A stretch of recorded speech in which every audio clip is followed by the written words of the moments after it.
Ladies and gentlemen, welcome back to the World Chess Championship 2023, contested by Yan Nepomniachtchi of Russia and Ding Liren of China. This is game number 7, and the match is tied 3-3 with the players trading blows back and forth. We've had 3 decisive games in a row. Can we make it 4? Game 7 had one of the most unexpected twists of the match thus far. The tension was sky high.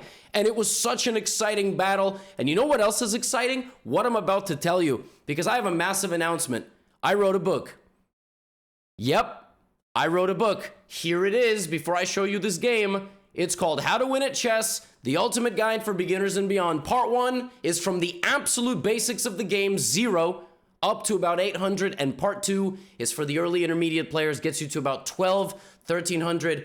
This book took me over a year to write. It was a team effort, and it's officially out for pre-order. There's a link in the description. You can get it wherever you'd like. It will be officially printed later this year in October. But this is my massive announcement to all of you. If you'd like to pre-order it, I will probably do a whole signed copy thing. I'll probably do like a little book tour, maybe do a couple of stops in a few cities. If you want me at your local chess club and you live in a big city, find a way for them to get in touch. Massive news for me. And I'm super excited to share it with all of you. The book is gonna redefine, I think, how chess is taught in text form. And I always get a question of what chess book do you recommend? Well, this one will be it. You do not need a chessboard to read this book. You can read this book before bed, and there's QR codes at the end of each chapter to practice. I'm so excited about this book. Let's jump into game 7 of the World Chess Championship. Link to the book is in the description. Oh my goodness, folks. This was unbelievable stuff. Okay, Yan Nepomniachtchi began with e4. Why did Yan Nepomniachtchi begin with e4? Because the few times that they have played, these colors, we have had a Spanish, and both times we have had some sort of line where Ding has gotten Yan has gotten the better of Ding in a Spanish. That's just the truth. So he plays e4. And so far, Ding has not had an antidote with e5. Now, the crazy thing is, folks, e5 is really the only thing Ding plays. So imagine showing up to a one-on-one match for the most prestigious title in chess, and your main opening doesn't work. I mean, seriously, it's like a movie, right? It's like a movie. It's like a boxer breaks his hand. Like, what do? You still move the pawn. You just move it 1 square. I don't know the last time Ding Liren played a French. I don't know. A French defense in a world championship? Folks, you know something? You remember the days of AlphaZero? Those engines that play? AlphaZero borderline refuted the French defense. Computers will never play the French defense against each other because the French defense at a 3700 ELO level is completely refuted.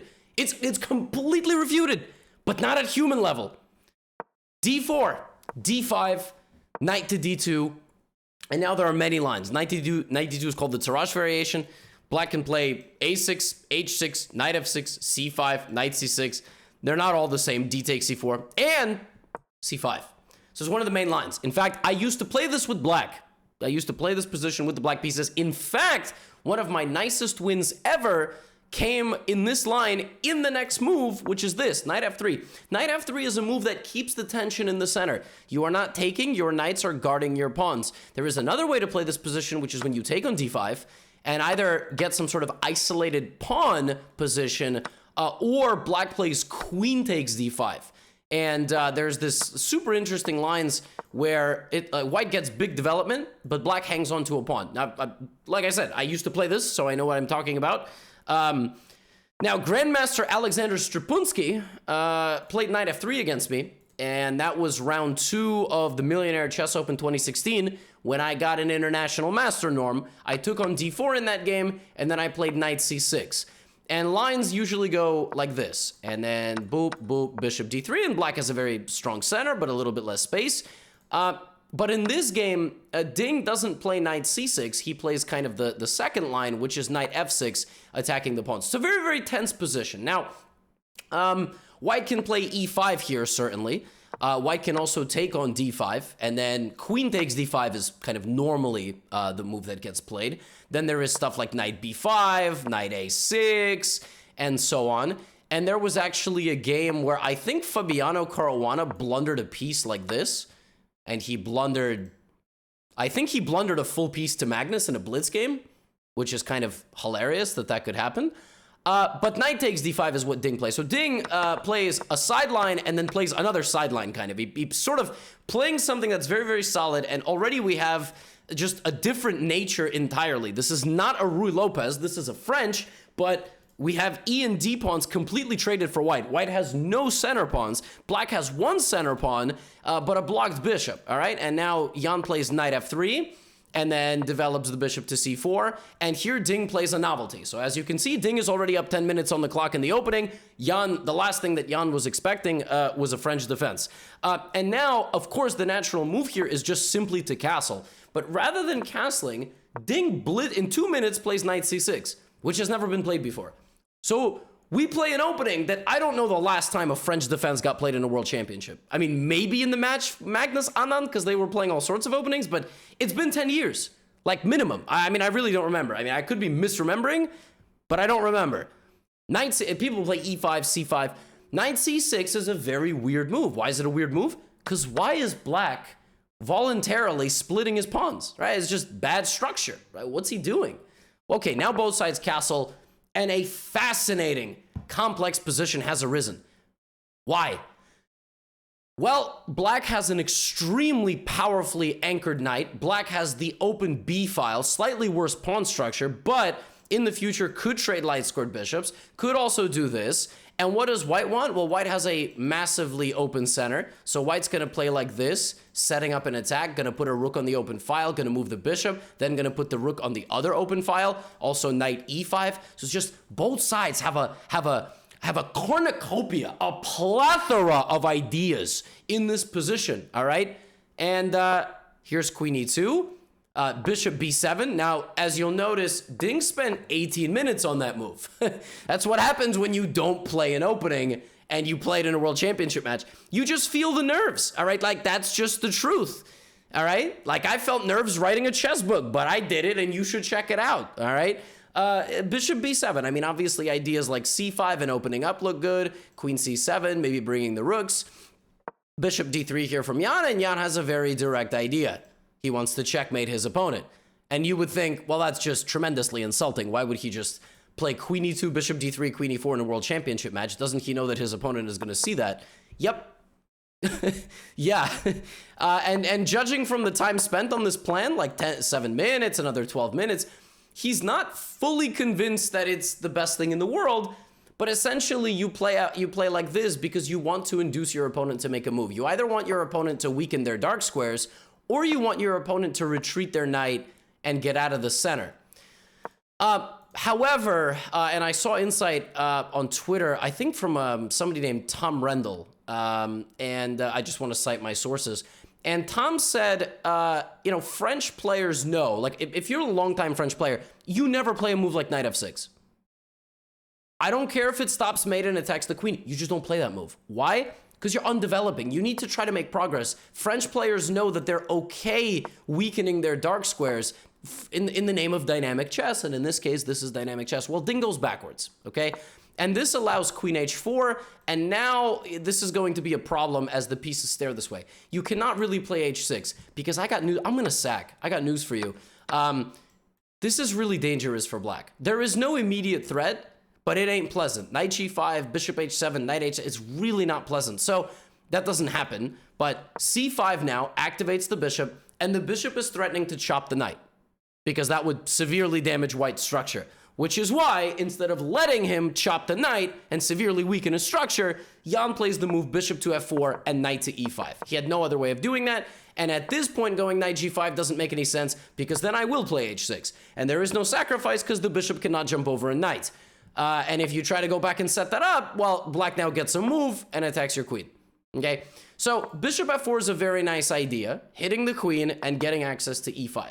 Now, b2 is not capturable. Taking on b2 in general is very dangerous. b2, b7, they're known as the poison pawn, because oftentimes taking them opens up very, very unnecessary complications. I don't know what a complication is. I guess that's when you go camping and then there's complications. Rook b1 here would simply win the bishop.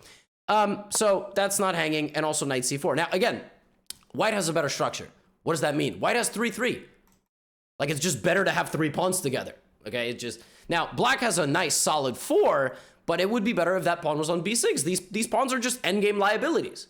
But when you have a bad structure, you have a non-traditional structure, meaning you don't have 2-4 or 3-3. Like, remember the chopsticks game, 4-2, 3-3. Like, but you have, like, space around the pawns. So because, even though you have a little damaged structure, your b file's open. B file normally wouldn't be open. So yeah, it's pluses and minuses, all right? Give and take, all right? Rook d8. Now you'll notice Ding spent 16 minutes bringing his rook to the center. So both players really feeling the gravity of their moves. All right, like rook d8 is not a move, and he was criticized. In fact, rook d8 is the only move. It is the only move in this position, which is fascinating. Like every other move is bad. So he spends 60 minutes, he finds the best move, but again, now he's down 36 minutes on the clock. That's a lot of time. That's nearly double his time. And Jan brings this rook, and Jan has 4 pieces brewing an attack and maybe 5, and I got news for you, he brings his f-pawns maybe 6. So this is around when I woke up, okay? I woke up like 7 a.m. because I can't sleep nowadays. Because I'm excited. I'm excited for the match. So I tuned in. I'm like, oh my God, what a clash. You know, what a clash of positions. Now, Jan could have played rook fe1. Jan also could have played rook ad1. Both of those moves were good.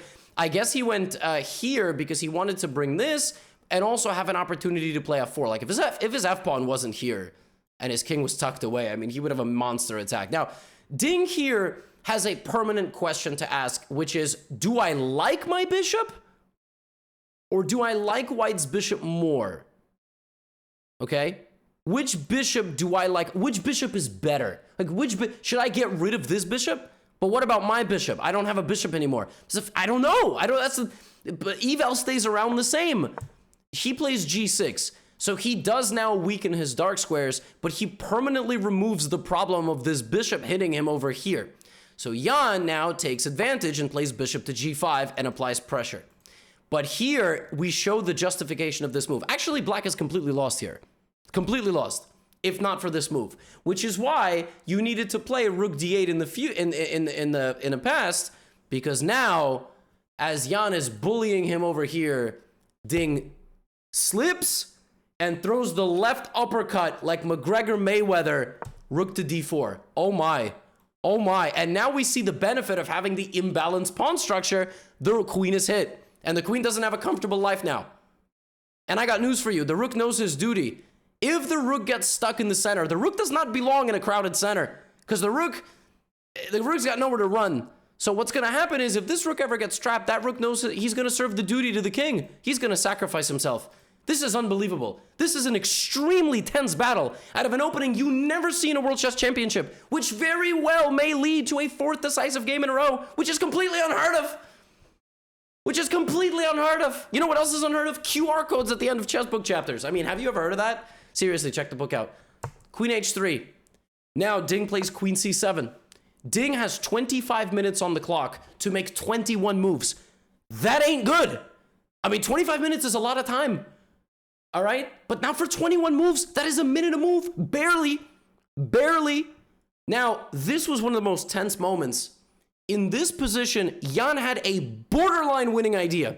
By borderline winning idea, what I mean is, it was winning except for one miracle resource. Jan could have went here, kicked out the rook, and played f4. And again, that plan is now completely justified. And in fact, White is completely like better and maybe just going to win this game, if not for one defensive resource by black, which is the miracle shot c4. c4 is so random. And the idea of c4 is to slow White down, hit the bishop. If you take on c4, I immediately create counterplay on your position. So you gobble the pawn, but you open up my lines. All right? And also you're taking a step in the wrong direction. If you take like this, which also looks really natural, rook to d2 is a knockout punch. Like, you straight up gonna lose the game. It's not about me catching up and getting activity. So Ding, I don't know if he saw c4, but Jan clearly did. That was what Anish Giri thought. Anish Giri was like, oh, I have my delivery at the door. Hello? Yeah, just leave it at the door, please. Thank you so much. Well, there you go. We're getting a lot of cool stuff in this recap. I got a coffee and a little breakfast. Hope you have a good breakfast or lunch. So maybe C3 was seen, but maybe he saw C4. Maybe Nepo was like, how is there C4 in this position? This is ridiculous. All right. And when C4 happens, suddenly black is getting a lot of counterplay. So what does Jan do? He plays B3, completely shutting down C4. But look at that. Look at that. Knight H5. Oh my God, Ding is taking over. Ding is taking over. Knight to H5. And this is a move clearly maybe overlooked, underestimated. Maybe Jan got a little bit too distracted with the counterplay of pawn to C4 and decided, okay, I'm going to play B3. But he missed the counterplay of Knight H5. He missed the counterplay of Knight H5, and after F4, in this position, there are a myriad of possibilities. Just an ocean of possibilities. Black can play bishop takes G5, F takes G5, opening up the rook, and then play Knight F4, cutting the circulation between the rook and the F pawn. Then the queen will infiltrate, and then black will play C4 all the same. This is completely nuts. Knight G4 is borderline mate, but F5! Knight F6, Rook F6, Pawn F6, and CD3, Pawn F7 check! Queen F7, Rook F4, Queen F4, and when the dust settles, it's equal because black can defend. Oh my, what even is this? What even is this? There are so many unbelievable complications in this position. So many. F4 leads to just an ocean of nonsense. Well, in this position, Ding plays bishop d6. Now, Ding also could have played bishop f6. Ding also could have played knight g7 and maybe put the knight here, maybe try to play f6 because the knight defends the e6 pawn. But he plays bishop d6 because he has to make moves fast. He has 21 minutes. Nepo, c3. Wait a minute.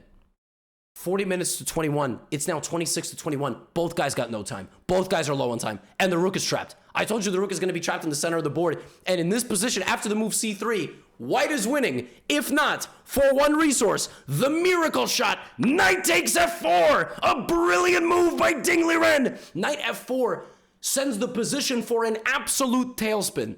The idea of knight f4 is very simple. You can't take the rook because your queen is hanging. Now, in the game, Nepo played this. But he could have played rook takes f4 with the idea of rook f4, bishop f4, and this is protected, but that is not what was going to get played. What was going to get played is bishop takes e5, and in this position, white has the move bishop g6, threatening a mate on h7 and simultaneously opening up the h-file with the idea of cd4, bishop f4, bishop f6, an unstoppable mate on h6. But that is not the end of the story, because after hg6, cd4, who said I have to take your rook? I'm just going to come here. And then after rook e5, queen e5, bishop f6, threatening a mate, you don't take, you don't give a check, you give a check here. Send the rook back so it cannot go to h4. And you force a queen trade. And if rook f4 and I try to mate you, rook c8, rook h4, rook c1 is mate. You mate me? Nah! Rook c1 is mate! Pawn on e3 covers f2. This is so insane! What is even happening? Knight takes f4. Every piece is... This can take this, this can take this, this can take this, this can take this, and that can take that, and queen is coming. This is so insane. Bishop f4 is what Jan chooses, but now rook sacrifice, rook f4, bishop e5, rook h4, a direct line of assault. And in this position, just very cool, calm, and collected, rook to d8. Folks, Ding Liren is playing for a win with black. This is unheard of. He sacrificed an exchange, and he is unafraid of rook takes h7. He's not afraid because of rook takes d3, queen d3, king h7. And furthermore, the dark squared bishop will completely prevent mate forever. You're just never getting mated here. Bishop e4 played by Jan. 21 minutes to 19. The time is even. The position is better for black. Better might be a strong word. I mean, black is maybe the one playing for a win now. If you are down a rook for a bishop, which is being down in exchange, obviously pawns matter. In this case, black has an extra pawn, so a bishop and a pawn, that's 4 points versus a rook, which is 5 points. So technically, white is up a point of material, but why is the evaluation better for black? Because the position is so good that black gets that extra point of advantage handed back to them. Now, probably you should play bishop a6. You should probably not trade bishops, because the more pieces that get traded, if you do the math, it's going to end up versus rook versus bishop. And on an empty board, the rook destroys the bishop. All right, on an empty board, like a basketball player, a really good basketball player destroys another really good basketball player, maybe. But on a team, it's a very different story. So bishop a6, and if you try to close the bishop out, then I'm going to get a bishop here, and I'm going to play f5. And now here, Ding trades the bishops, clearly unfazed. Jan goes back to h4, but that's a fake threat, and this is the closest the time has been the whole match. Queen d6 played by Ding. It's minus 0.7. Oh my. Oh my goodness, Ding Liren is on the verge of winning a game with black. He's about to win 2 games in a row. This is mind-blowing. The point of queen d6 is very simple. You can't take. Your queen is not strong enough to guard both rooks. It's over. You can play king f1. I'm going to play queen to d2. You can do this. I got bishop c3 on the cards if I really want it. There is no mate. I didn't even realize that I was hanging a bishop, so I'm going to shut up and find a better move. Okay, much better. I mean, it was still winning. It was just going to be a queen endgame. Well, now it's mate. Wow. I can't believe this is happening. Rook, queen back to e3, and Ding is in control. He plays h5. There is now no more problems ever. He is just clearly better. Jan plays g3. The thing is, both guys have to make 10 moves. So both guys have to play very fast. 11 minutes here for Ding, 13 minutes for Jan. All right, a lot of possibilities. You can already start trying to break up the queen side a little bit, but bishop f6 is a perfectly reasonable move. It doesn't commit much. It just attacks the rook. The rook goes to c4. Now, again, you don't have a lot of time here. You can just play king g7 if you really want to. Okay, you can play a random move. You can just basically pass the move back to your opponent quickly and not do anything. No. Ding Liren plays h4. He sacrifices his h-pawn to open up white's king. This man is a man on a mission, but he's got to play a little bit more quickly because he's only got 5.5 minutes. All right, he's giving everybody a heart attack. He's got to make 9 moves in 5.5 minutes. Gh4. And now the full justification of the plan has arrived. You can play rook h5. Or you completely ignore this pawn because these pawns are bozos, and instead you go here and you line up the cannons. You line up the cannons. If you play rook to e2, I sneak in on the back rank. You don't want that. I got all sorts of ideas. I got rook d3 ideas after bishop takes h2 as well. All right. So g takes h4 played. Ding Liren is officially taking over the game. And here's something completely insane happens. Ding plays rook d2. Now you might think, what, I don't know, what happened? Look at Ding's time. Ding proceeded to physically freeze at the board at this point. He has to make 9 more moves in 5.5 minutes. That's actually not that crazy. Ding spent 5 minutes on this move. He physically could not bring himself to move. I don't know what happened. Anish Giri was just saying, like, it happens. You just completely freeze. It's just, like, too many thoughts colliding at the... Ding played rook d2. He now has 45 seconds on the clock. Ding has to make 8 moves in 45 seconds. That might not be physically possible. Every single move he has to make in 5 seconds, or he will lose on time. And on the very next move, Jan responded rook e2, cutting off the rook. Ding immediately made a mistake. He had to give a check. He had to avoid an exchange by either coming back and defending or giving a check. He attacks the queen and just blunders a pawn. He didn't blunder the pawn. What he probably blundered was that this endgame is just, it's just lost. Like I said, you cannot trade so many pieces. So rook d1 check, and it goes from bad to worse, as after queen d3, rook f2. That's it. The bishop is hit. Check is coming in, and mate is going to happen on f8 or f7. Ding Liren played 1 more move with 3 seconds on the clock and resigned. The most unbelievable turnaround I have ever seen, maybe in my life, honestly. Ding Liren was taking over this game. And the nerves got the better of him. He played his move with 45 seconds on the clock, and a full tailspin, a total spin out of control. And out of nowhere, Jan Nepomniachtchi has taken game 7 and a 4-3 lead in this match. This is absolutely wild stuff, folks. This is wild. I have no idea what to expect for game number 8. If Ding can bounce back from this, he is the toughest man alive. But oh my goodness. It's 4-3 Jan. What a match. And just when you thought we were at a plot twist, we get another one. And check out the book. Now get out of here.